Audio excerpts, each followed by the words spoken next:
سیدنا عمر فاروق، میرے نبی پاک علیہ السلام نے فرمایا فرشتے 950 سال میرے عمر کی شان بیان کریں تو ختم نہیں ہو سکتی۔ اتنا بڑا شخص عمر فاروق، اتنا بڑا آدمی۔ ایک دن اعلان کیا عمر فاروق نے، لوگوں مسجد میں آؤ، بات کرنی ہے۔ امیر المومنین کا پیغام ہے، سارے مسجد میں آ جائیں۔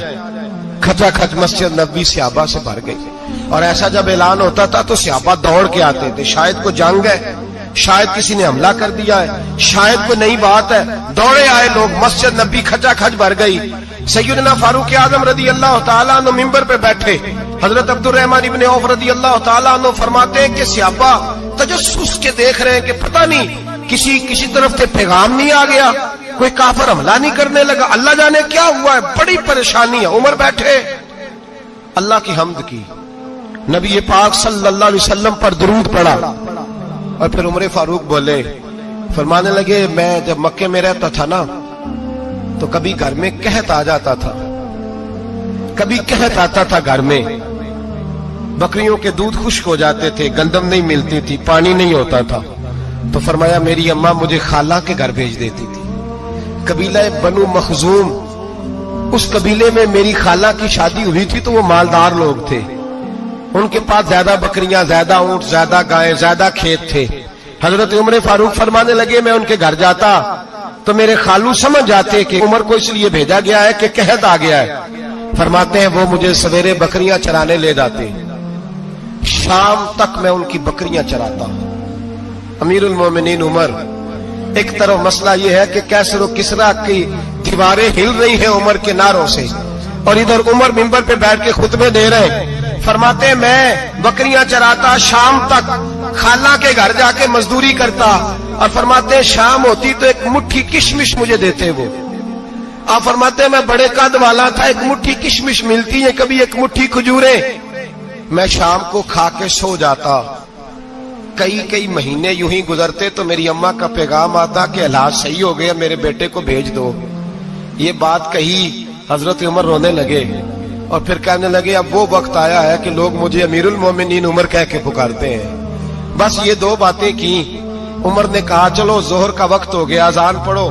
اٹھو نماز پڑھے، اٹھو۔ اذان ہوئی، اقامت ہوئی، جناب عمر نے نماز پڑھائی، لوگ چلے گئے تو سیدنا عبد الرحمن ابن عوف یارانہ تھا جناب عمر سے، بازو پکڑ کے کہنے لگے عمر سیاڑا بندہ یار تو یہ دو باتیں سنانے کے لیے اتنا مجمع اکٹھا کیا تھا، یہ دو باتیں کہنے کے لیے کہ میں خالہ کے گھر جا کے مزدوری کرتا تھا تو ایک مٹھی کشمش ملتی تھی، ایک مٹھی کھجورے، یہ کہنے کے لیے کہ میں بکریاں چرایا کرتا تھا۔ تو حضرت عمر فاروق رضی اللہ تعالیٰ عنہ پھر روئے، پھر آنکھوں میں آنسو آئے، کہنے لگے عبد الرحمن آج نا مصر شام سے کچھ لوگ آئے تھے اور وہ بتا رہے تھے کہ عمر تیرا ڈنکا وہاں بھی بڑا بجتا ہے، وہ مجھے کہہ رہے تھے تیرے نام کے وہاں بھی بڑے دبدبے ہیں، بڑے تذکرے ہیں، تو میرا نفس مجھے کہہ رہا تھا عمر دیکھا تو یہاں بیٹھا ہے اور وہاں تیرے نام کا شور ہو رہا ہے، مجھے اس نے بڑا کیا ہے، تو میں نے آج مصطفیٰ کے سارے غلام اکٹھے کر کے اپنی اوقات بتا دی ہے، میں نے اپنی اوقات بتائی ہے کہ میں کچھ نہیں، کوئی شے نہیں، کوئی چیز ہی نہیں، اسی کسے تے کچھ نہیں جے لگ دے، نہ کوئی ساڈا دردی۔ میں نے بتایا ہے کہ میں تو کسی کے بکریاں چرا کے ایک مٹھی کشمش لے کے گزارا کیا کرتا تھا۔ گزارا مجھے میرے کچھ ساتھی نا لے گئے گجرانوالا سردیوں کے موسم میں، مجھے کہنے لگے سویٹر پسند کر لیں اپنی مرضی کا، تو میں نے کہا یار مجھے تو وہی مزہ آتا ہے جو میری اماں کروشیے سے بنایا کرتی، وہ پہلے ابا پہنتے تھے، پھر وہی سویٹر بڑا بھائی پہنتا تھا، پھر ہمارے کھاتے میں آ گیا، اور پھر اس کی تعریفیں ہوتی تھی غربت چھپانے کے لیے، اس کی تعریفیں ہوتی تھی بڑی محنت سے بنا ہے جی، کیا بات ہے، بڑا گرم ہے، تو اب چھوٹے بھائی کو دے دیا جائے۔ ہم نے کہا وہی زمانہ دیکھا ہے، وہی رنگ دیکھا ہوا ہے، اور اس پر فخر ہے۔ اب تو لوگ جب کچھ ہو جاتا ہے نا، 2-4 لوگ جاننے لگتے ہیں تو لوگ فٹافٹ دعویٰ کر دیتے ہیں خاندانی رئیس اعظم ہوں، بڑی بات ہے، ایسی کوئی بات نہیں۔ جس کو اپنا آپ یاد رہتا ہے اسے خدا بھی یاد رہتا ہے، جسے اپنا آپ یاد رہتا ہے اسے رسول اللہ بھی یاد رہتے ہیں، جسے اپنا آپ یاد رہتا ہے اس کی نظر میں دوسرے لوگ بھی کچھ ہوتے ہیں، میں عمرے کے لیے حج کے لیے جاتا رہتا ہوں، رب مجھے اپنے فضل سے بلا لیتا ہے. تو میں ایئرپورٹ سے نیچے اترا تو ایک صاحب میرے جاننے والے تھے, دوڑ کے آئے اور مجھے کہنے لگے کیا بات ہے, سنا ہے اس دفعہ آپ سعودی ایئر لائن سے آئے, سیدھا مدینہ شریف آئے, کیا بات ہے آپ کی؟ اور میں نے کہا صاحب چھوڑ دیں, میں بھی جب پہلی دفعہ آیا تھا تو میں بھی بڑا گور گور کے ایئرپورٹ دیکھتا تھا, میں نے کبھی دیکھا جو نہیں تھا,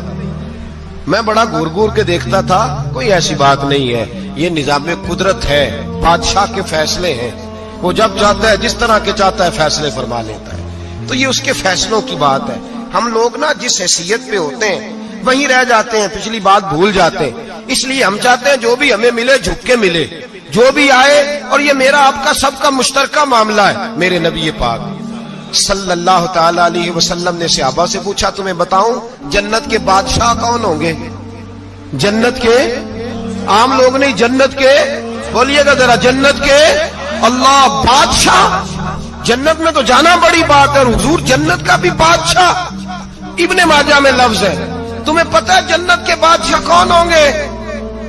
تو میرے مصطفیٰ کریم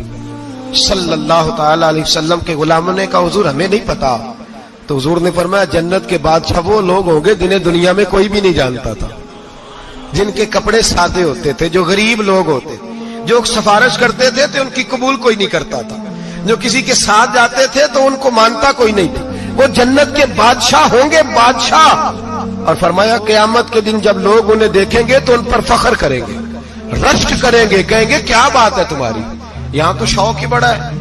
غریبوں نے بھی پوسٹر بنائے ہوئے ہیں, ڈاکوؤں, لٹیروں, چوروں کی تصویروں کے ساتھ لگوائے ہوئے, اپنے آپ کو بڑا کرنے کے لیے. آج اختیار کریں, آج اختیار کریں, اپنے آپ کو مٹانے کی کوشش کریں. رب کریم کے بندے آگے بڑھ بڑھ کے اپنا آپ دکھاتے نہیں, بڑا شوق ہے, پہلے فوٹو کھچا لو, باقی باتیں بعد میں ہوں گی.